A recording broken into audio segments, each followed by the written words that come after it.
Marseille, c'est le premier écoquartier en France, écoquartier numérique en France. Et pour offrir ces services numériques novateurs, il faut d'abord des réseaux, parce que sans réseau, il n'y a pas de service numérique. Donc sur Marseille, nous aurons évidemment les services permis par les réseaux très haut débit, qu'ils soient fixes avec le déploiement de la fibre optique, mobile avec la 4G, mais la particularité de Marseille, ce sera de disposer d'un réseau très haut débit, propre, interne à l'écoquartier,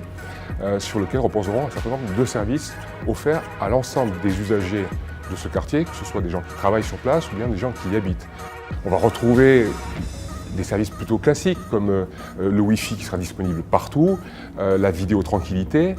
mais il y aura des services plus novateurs comme les parkings intelligents, le contrôle d'accès et un portail spécifique, le portail ALAR. Euroméditerranée, depuis 20 ans, a reconstruit cette ville sur la ville, ce qui était déjà un fondamental important de ce qu'on appelle maintenant le développement durable. Il a fallu effectivement développer cette idée à plus grande échelle.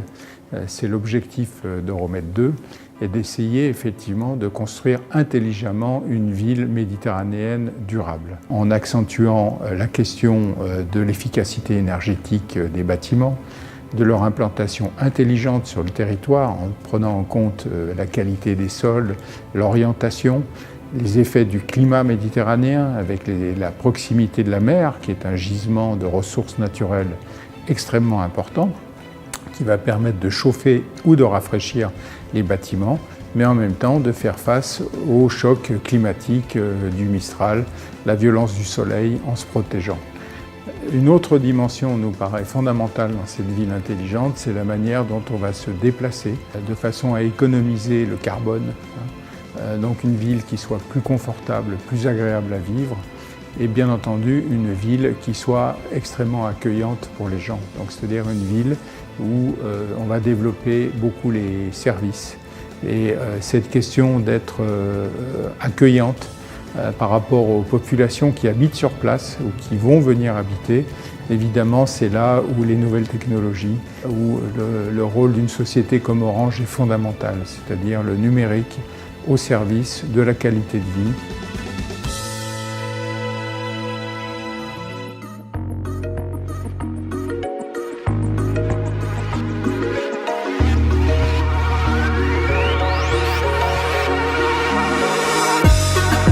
Le numérique a un rôle important parce qu'il joue le rôle de palliatif, au moins dans un premier temps, c'est-à-dire que c'est grâce au numérique qu'on va pouvoir agréger tous les services que les personnes ne trouveront pas à l'intérieur de l'îlot. C'est grâce au numérique, donc à la tablette qui sera fournie dans chacun des logements, qu'ils pourront avoir un portail dans lequel ils vont pouvoir commander leurs courses pour qu'elles soient livrées dans les drives piétons qui seront au rez-de-chaussée, qu'ils pourront faire appel à commander